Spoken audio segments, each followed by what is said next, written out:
bigwi niyarutuhi turagana nyir'urugega ruvuga nk'indamutso ngeze mu nkomane za Nyakarengo nje kuvuga imyato gishima gicuye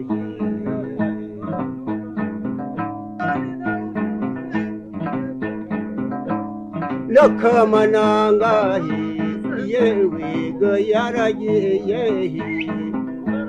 no kwa Musinga wehe wizakorenda wehe gahora n'Imana mbega Musinga rwizakorenda nkitiyana. Nshuti mukunda NRF TV turabasuhuje. Nyuma y'igihe kitari gito tugarutse kubagezaho ibyerekeranye n'umurage w'umuco mu Rwanda. Turashimira bakomeje kuba banywanyi b'iki kiganiro mu gihe twari duhagaritse kugikora kubera kwifitanya n'indi mirimo. Tugarukanye ibiganiro birebana n'uko abihaye Imana bageze bwa mbere mu Rwanda barangajwe imbere na Musenyeri Yohani Yozefu Hiriti n'ukuntu abo bihaye Imana bakoranye n'umwami Yuhi wa V Musinga. Ababihaye Imana bitwa abapadiri bera cyangwa Père Blanc, abandi bakabita White Fathers, ariko babarizwaga mu muryango witwa mu Gifaransa Société des Missionnaires d'Afrique. Muri video turabagezaho ko iyo sosiyete yashinzwe nuko yatangiye imirimo yayo muri Afurika y'Iburasirazuba mu gice kirimo ikiyaga cya Victoria. Nk'uko twabibamenyereje turabagezaho inyandiko twifashishije ngo tubagezeho ibyo tugiye kubabwira, nibishoboka namwe muzazirebere muzisome ku buryo burambuye. Hari igitabo ku ikubitiro cyanditswe na Stephen Minnaert cyitwa De Novembre 1999 à Février 1900, Premier voyage de Monseigneur Hiriti au Rwanda, contribution à l'étude de la fondation de l'Église catholique au Rwanda. Kikaba cyarasohokeye i Kigali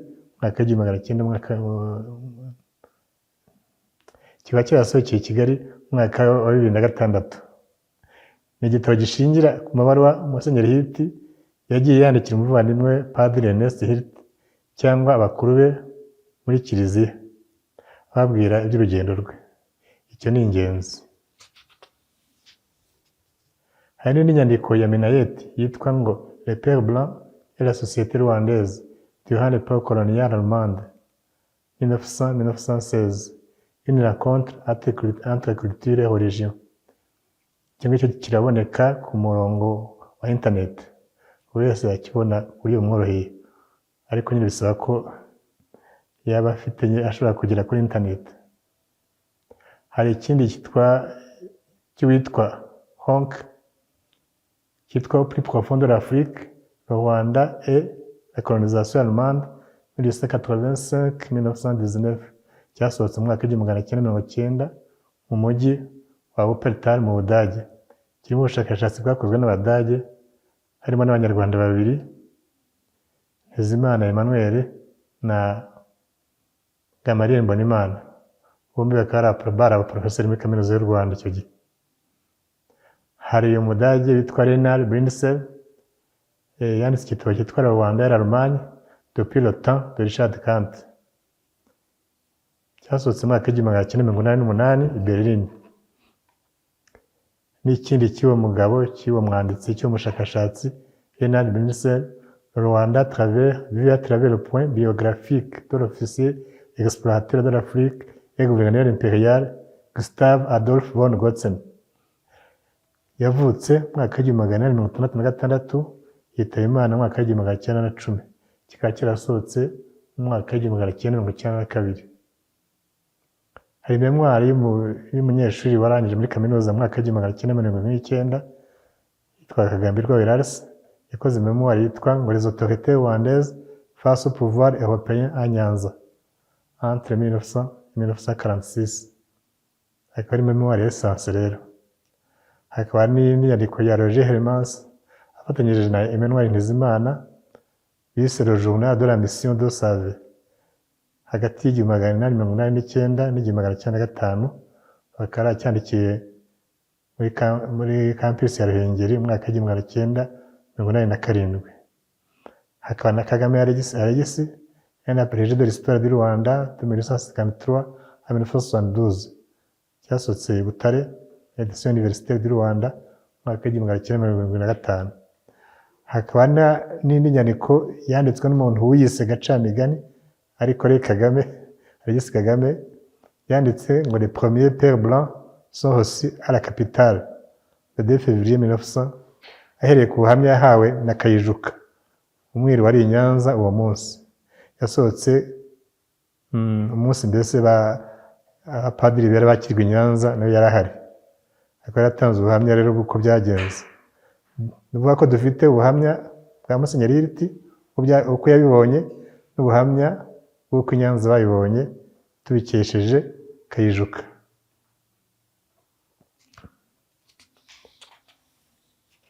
Iyo sosiyete yashinzwe n'Umufaransa Cardinal Lavigeri mu mwaka w'igihumbi magana inani mirongo itandatu na gatandatu, ihabwa ubutumwa bwo kogeza ivanjiri muri Afurika. Cardinal Lavigeri akaba yaravutse mu mwaka w'igihumbi magana inani makumyabiri na gatanu akitaba Imana mu mwaka w'igihumbi magana inani mirongo icyenda na kabiri.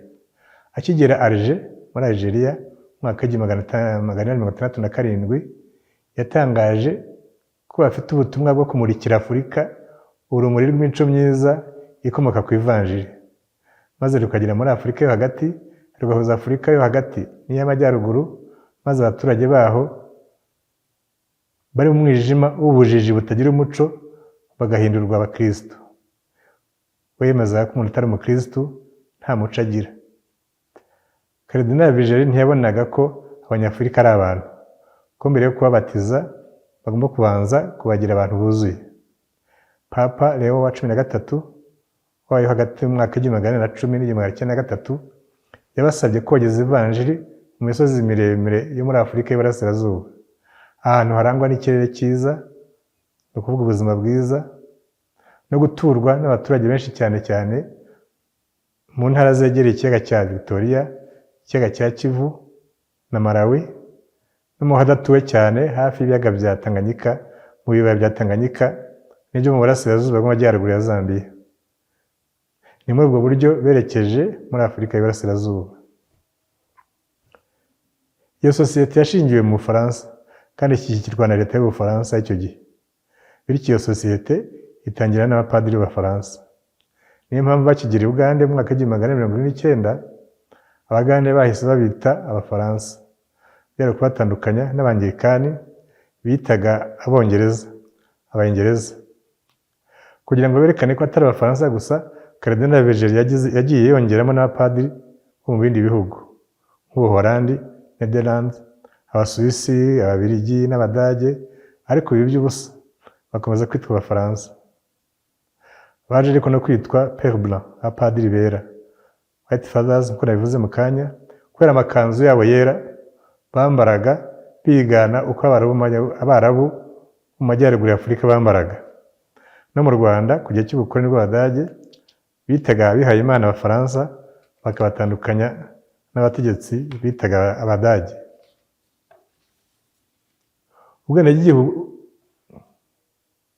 Ubwenegihugu bw'ibihugu by'i Burayi byari mu nzira yo gukoloniza Afurika bwari bufite agaciro gashobora kuba katuma byagirana amakimbirane. Ntabwo Abadage bari bishimiye ko ibihugu bakoloniza babihuriramo n'abapadiri b'Abafaransa, kuko babonaga ko bakorera Ubufaransa. Umwami Leopold wa kabiri w'Ababiligi nawe yabangamiye abapadiri bera kuko babonagamo Ubufaransa bwaje guhungabanya ubutegetsi bwe muri leta yigenga ya Kongo. Yashakaga ko hajyayo abapadiri b'Ababiligi gusa, kandi koko ntabwo bibeshyaga, kuko nka degiteri muri Minisiteri y'Ububanyi n'Amahanga mu Bufaransa yashimagije Lavigeri amaze kwitaba Imana, atsindagira ko nta muntu n'umwe warushije Cardinal Lavigeri kumenyekanisha Ubufaransa mu turere tw'inyanja ya Mediterane no ku mugabane wa Afurika. I Vatikani ariko siko bo babibonaga. Mu mwaka w'igihumbi magana inani mirongo inani na karindwi batangaje ko nubwo abapadiri bava mu bihugu bitandukanye ariko bahuriye ku kintu kimwe, aricyo cyo kogeza ivanjiri ya Kristo. Ariko nanone bagasa n'abivuguruzaho gato ngo ariko iyo abaturage bigishwa iyo vanjiri bashimye bayibigisha, ntibabura no gushima ibihugu bakomokamo. Mu mwaka w'igihumbi magana inani mirongo irindwi n'umunani, Karidinali Vigeli yamandikiye Minisitiri w'Ububanyi n'Amahanga y'Ubufaransa avuga ati ntekereza ko Ubufaransa bwabona inyungu mu guhagararirwa n'abapadiri muri biriya bice bya Afurika bitaramenyekana. Bavuga ko bitaramenyekana ariko byari bizwi n'ababituye. Bijyanye by'uko ngo iyo abazungu abanyaburayi bataramenya ko ikintu kibaho ngo ubwo kiba kitabaho. Ibice by'ibihugu bya Afurika bitaramenyekana kandi bituwe. Byashimangirwaga kandi nuko hari aho abapadiri bigishaga abigishwa babo gukunda mugenzi wabo nk'uko bikunda, bakongera ariko ko bagomba no gukunda Ubufaransa. Ntabwo Ubufaransa ari igihugu kigendera ku murongo w'amadini, ariko mu byerekeye n'ubukoloni ntabwo Ubufaransa ari igihugu kigendera ku murongo w'amadini, ariko mu byerekeye n'ubukoloni iyo leta yafatanyaga na Kiliziya. Mu nshinga za misiyoni muri Afurika y'Iburasirazuba nibwo bashinze misiyoni ya Bukumbi ahitwa Kamoga mu mwaka w'igihumbi magana inani mirongo ine na gatatu mu majyepfo y'ikiyaga cya Victoria hafi y'umujyi w'ubu wa Mwanza. Iyo misiyoni ikaba yarashinzwe n'abapadiri Livinac na Padiri Giroux. Ibyerekeye n'uko yashinzwe mu bihe bitari byoroshye, mu bice bitameze neza, ku byerekeye umutekano, tubisanga mu byanditswe na Francis Nolan mu mutwe ugira uti Les débuts de la mission de Bukumbi au sud du lac Victoria dans Tanzanie actuelle 1883-1912. Kiboneka muri revue yitwa Histoire et mission chrétienne nomero ya 4 mwaka wa 2008. Niho cyasohotse. Ku byerekeye imiyoborere ya Kiliziya aho ngaho muri icyo gihe, bakimara gushinga misiyoni i Bugande, bashinze icyo bise Vicariat Apostolique Victoria Nyanza mwaka w'igihumbi magana mirongo inani na gatatu. Mu gihumbi magana mirongo icyenda na kane ya Vicariat bayikatamo Vicariat 3, harimo iyo bise Vicariat du Nyanza Meridionale ishyirwamo n'u Rwanda. Bivuze ko icyo gihe bari bazi ko hariho igihugu cyitwa u Rwanda. Iyo Vicariat yashinzwe Musenyeri Hiriti ngo ayibere umuyobozi. Yari atuye Kamoga, hano ho yaturutse aje gushinga misiyoni ya mbere mu Rwanda. Tubonye ko byari bimeze mu gice cy'abapadiri bera mu bice byo mu karere k'ikiyaga cya Victoria mu majyepfo y'Iburasirazuba. Turebe noneho uko imitegekere y'u Rwanda yari imeze muri icyo gihe, kugira ngo tubihuze n'ibyo by'abapadiri bera ndetse n'iby'Abadage. Harashize imyaka 11 habaye inama ya Berlin. Yabaye hagati ya 15 z'ukwezi kwa 11 1884 na 26 z'ukwa kabiri 1885. Yemeje imirongo migari ibihugu by'ibihangange bigomba kugenderaho ngo byige Abanyafurika nkaho itagira ba nyirayo. Iyo nama nta rwego na rumwe ko yiteganyaga amategeko agenga imibanire n'imikoranire y'ibihugu. Yabaye inama ishingiye ku gitugu.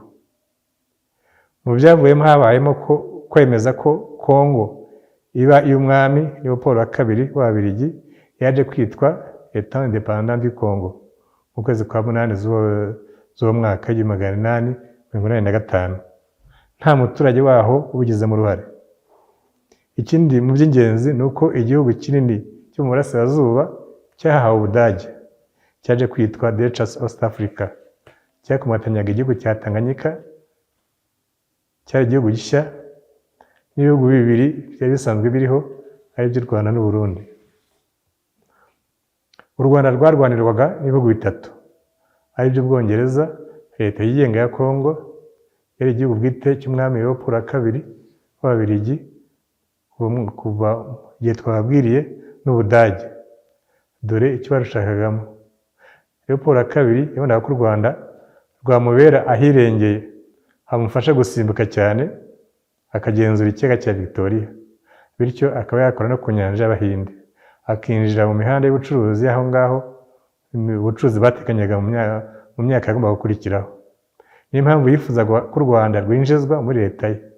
Ubukoloni bw'Ubwongereza bugashaka u Rwanda kugira ngo bazarucishemo gari ya moshi yari mu byifuzo byabo, yagombaga kuva muri Afurika y'Epfo muri Cap ikagera mu Misiri, umujyi wa Cairo, iciye mu bihugu bya Afurika bigaruriye, naho Ubudage bugashaka u Rwanda kugira ngo bubashe kwigarurira bitabagoye ubukungu bakekaga muri Afurika yo hagati, ariko hari nubwo bari bazi habwa amahembe y'inzovu.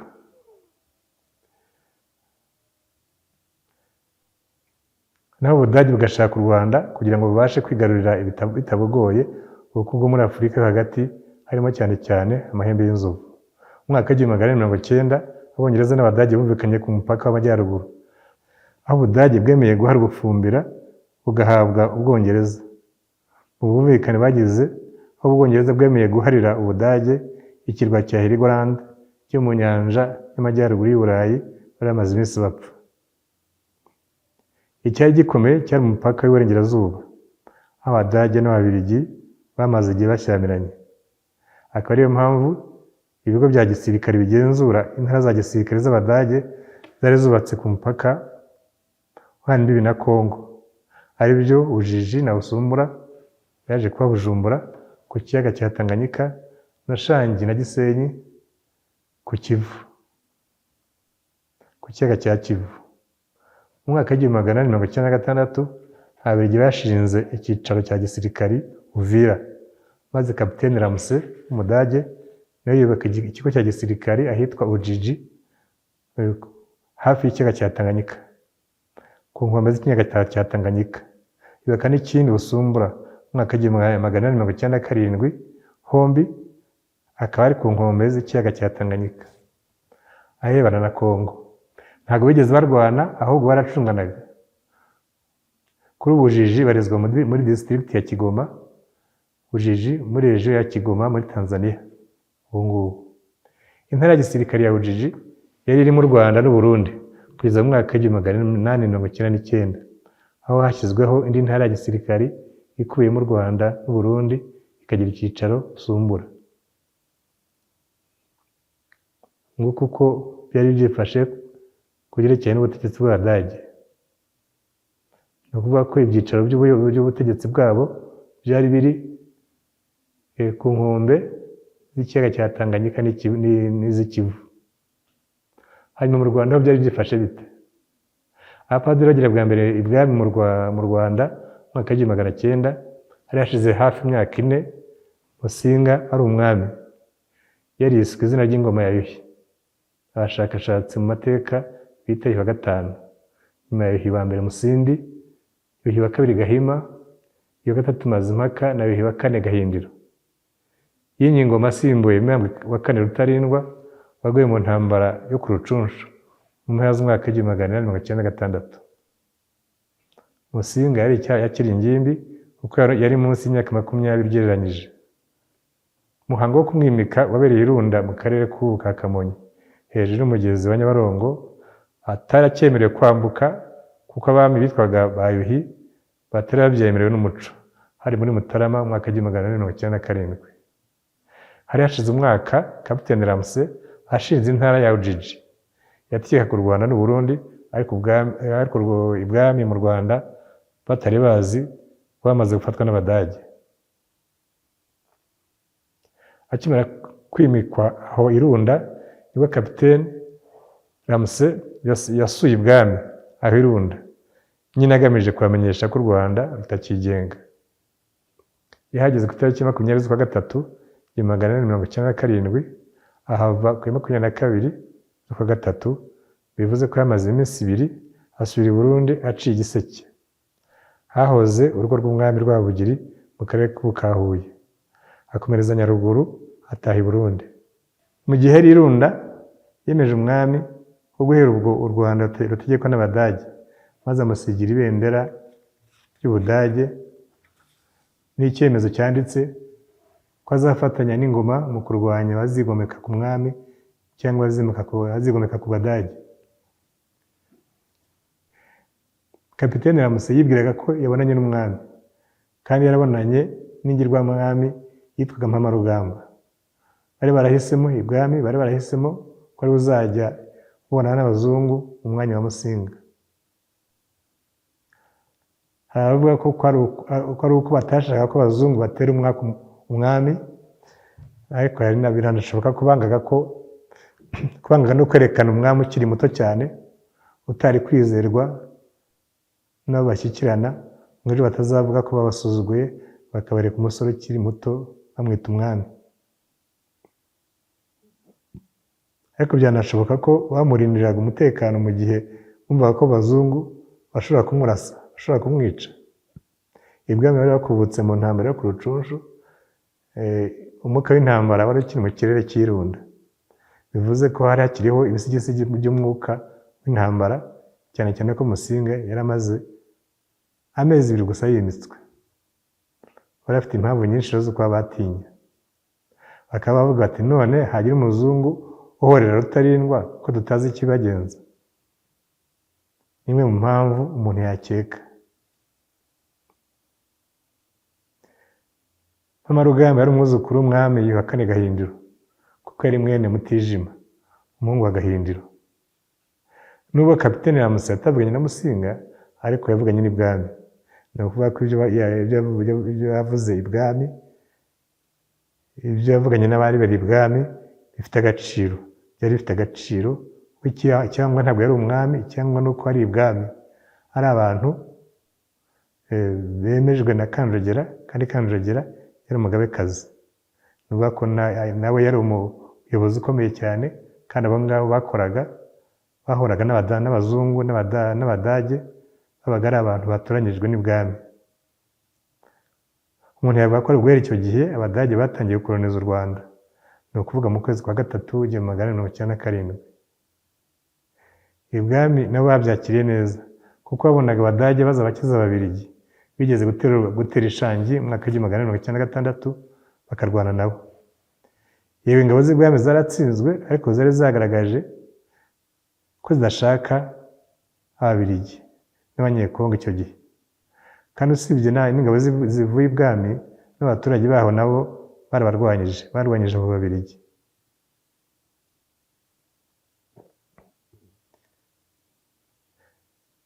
Ikindi kandi twavuze ko ibwami hakiri umwuka w'amakimbirane ukomoka ku Rucunshu, ntibari kubasha guhangana n'Abadage iyo baza barwana. Ababiligi baje batera, Abadage baza bashaka gushyikirana, bashaka kumvikana. Ariko bitabujije ko n'imbaraga zari kuzamo y'ibwami banga. Ariko uje avuga neza aruta uza arwana. Kapiteni Ramuse yari ayoboye ingabo zirimo Lieutenant Fonck, muganga Haussmann n'umusuzi ofisiye umwe batavuga izina bakoze izo ripote. Ariko n'abasirikare 112 n'abikorezi 120 babatwazaga imizigo. Nubwo bageze irunda bavuga amagambo meza, kuba hari abasirikare bangana gutyo birerekana ko bari kwitabaza imbunda ibiza kuba ngombwa. Byonyine kubabona biri gutuma ibwami bemeye icyo basabye cyose. Ariko igitangaje ni uko ibwami batigeze bakangarana, kuko atari ubwa mbere bari babonye haza abasirikare benshi. Kapiteni Ramuse yageze ibwami aho irunda, ashinga ihema rye hirya gato y'amazu y'ubwami, asaba kubonana n'umwami. Amara iminsi 2 ategereje igisubizo. Ku munsi wa 3 afata icyemezo cyo kwinjira akoresheje imbaraga nta ruhushya ku itariki 22 z'ukwa 3 mwaka 1897, ari kumwe n'abofisiye 4 n'abasirikare 20. Ibyo ni ubwo babyandikiye. Ubwo yandikiye kandi ko yinjiyemo mu cyo yise umudugudu, agasanga hari isuku idasanzwe. Umudugudu wari ukikijwe n'urugo rwubatswe mu biti. Hari abagabo ngo bagera ku 1000 basutamye bose bitwaje intwaro, babareba, bicaye babareba, basutamye babareba, ngo basa n'abibaza badakoma abari bo. Niko Ramuse yabonaga basa nkaho babibazaho cyane. Abantu 1000 bitwaje intwaro, ntabwo ari bake. uwitega umwami arabakira akikijwe ngo n'abajyanama be ngo b'abatutsi. Igitangaje ni ukuntu yahise yemeza ko ari abatutsi, ari nako agira ubwo bwoko ikirangamuntu cy'ibanze, ngo nibo bantu ba mbere yabonye barebare cyane kuva yabaho, ngo nta munsi n'umwe, ngo nta n'umwe wari munsi ya metero 1 na santimetero 80, kandi ngo hari n'abandi bari bafite hejuru ya metero 2, bafite metero 2 na santimetero 20 cyangwa munsi gato. Ariko icyo gihe bivugaga nta metero afite, nta gikoresho yakoresheje cyo gupima uburebure bwabo. Umwami ngo ari umugabo unanutse cyane ufite imyaka irenga 40, ngo mu gihe abari kumwe nawe bari bambaye imyenda myiza cyane, umwami ngo nta myenda yari yambaye,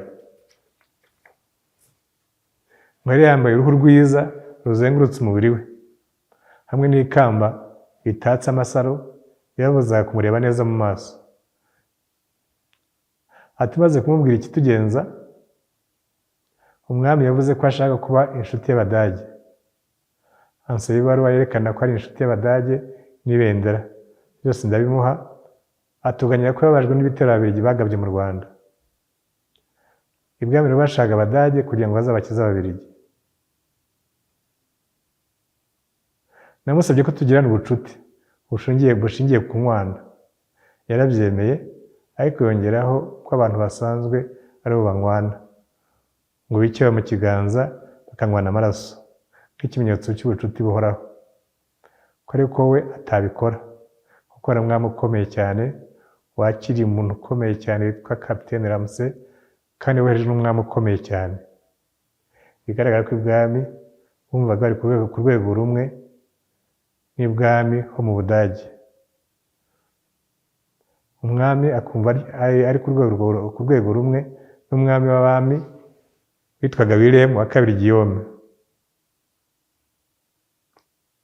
Ngo umututsi w'igihangange arahaguruka ajya kuzana utwatsi tureture twiza dufite isuku, mwambika umwami ntuzungurutse igihimba cye, nawe akora nk'ibyo ku gihimba cyanjye.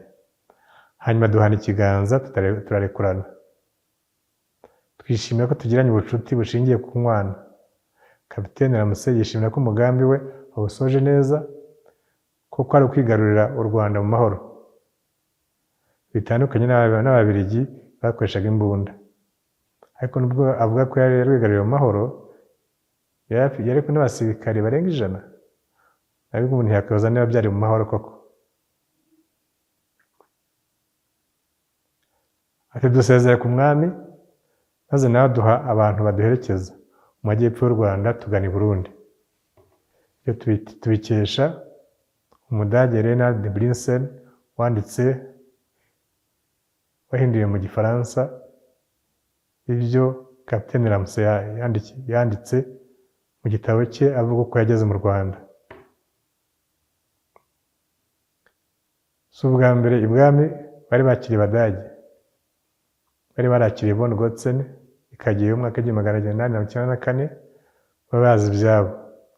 Ni nayo mpamvu babatse ibendera, nuko bari bararibonye mu ruzinduko rwa von Gotzen.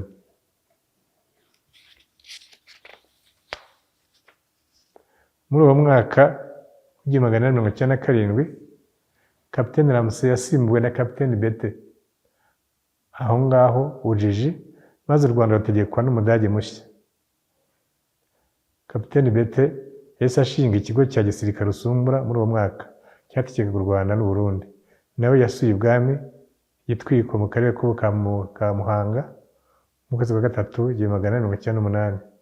Iyo gihe ibwami bavuye Irunda bagenda bamanuka epfo, ubwo bageze Gitwiko aho ngaho, bukeye bajya ku Kamonyi, barakomeza kugera i Nyanza, ariho bahuye n'abapadiri bera. Ngo asanga ingoro y'umwami irinzwe n'ingabo 5000. Mwumva ukuntu hari benshi.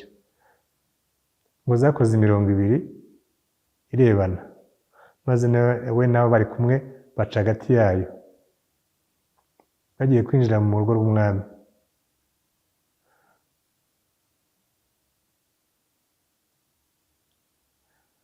Nyuma asubira i Burundi ku itariki 30 z'ukwa 4 1898. Ageze Bujumbura, kwa karindwi 1898 arahaguma arahatura.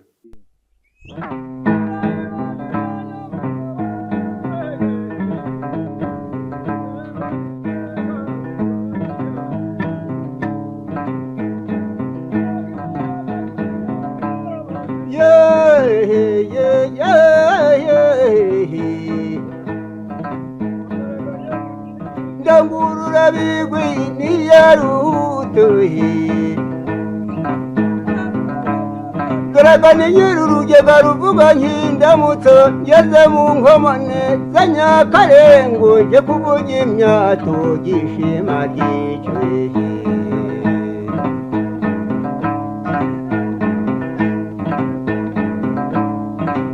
n'akamanangahe yewe ga yaragiye no kwa Musinga wehe Rwizakorenda wehe gahora n'Imana mbega Musinga Rwizakorenda nkitiyangaye nshuti yambyaye ngo abyiyahetse gahora n'Imana mwami w'i Rwanda we